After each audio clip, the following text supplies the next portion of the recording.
Hello, my heart, my river.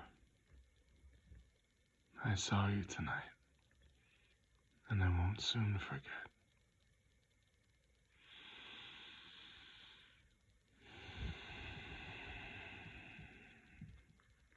For you, tonight, a wizard of Earthsea, Chapter 4, Part 4, the last sentence.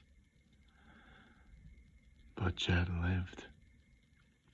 They laid him a bed in the healing chamber, and the master herbal tended the wounds he had on his face and throat and shoulder.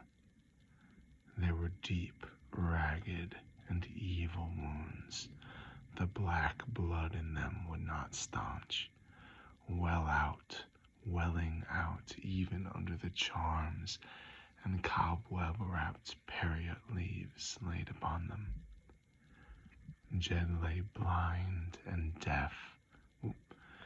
Jed lay blind and dumb in fever, like a stick in a slow fire, and there was no spell to cool what burned him. Not far away, in the unroofed court where the fountain played, the Archmage lay unmoving, but cold, very cold. Only his eyes lived, watching the fall of moonlit water and the stir of moonlit leaves.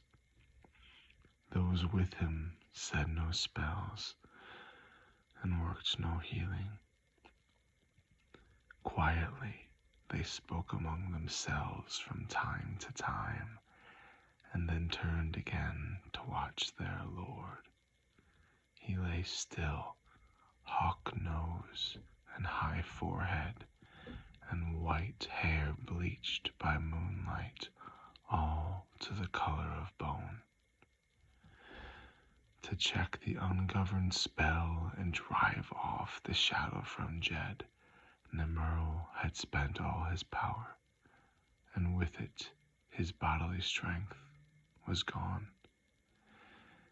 He lay dying, but the death of a great mage who has many times in his life walked on the dry, steep hillsides of Death's kingdom is a strange matter, for the dying man goes not blindly, but surely, knowing the way.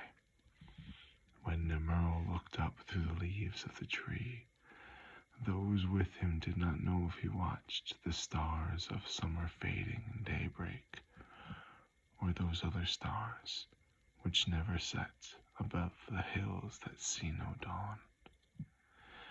The raven of Oskel that had been his pet for 30 years was gone.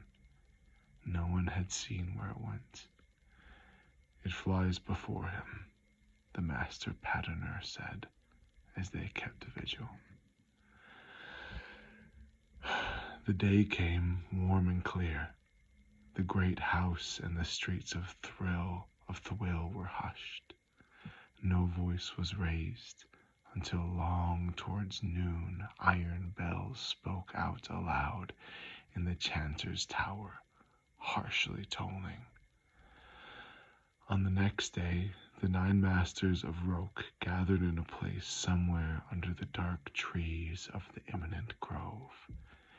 Even there they set 9 walls of silence about them, that no person or power might speak to them or hear them as they chose from amongst the mages of all Earthsea him who would be the new Archmage. Gensur of Way was chosen. A ship was sent forth at once across the inmost sea to Way Island to bring the Archmage back to Roke. The master wind key stood in the stern and raised up the mage winds into the sail, and quickly the ship departed and was gone. Of these events Jed knew nothing. For 4 weeks of that hot summer he lay blind and deaf and mute, though at times he moaned and cried like an animal.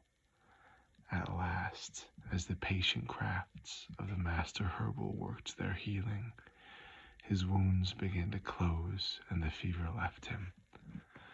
Little by little he seemed to hear again, though he never spoke. On a clear day of autumn, the master herbal opens the shutters of the room where Jed lay. Since the darkness of that night on Roke, he had known only darkness. Now he saw daylight and the sun shining. He hid his scarred face in his hands and wept. Still, when winter came, he could speak only with a stammering tongue, and the master herbal kept him there in the healing chambers, trying to lead his body and mind gradually back to strength.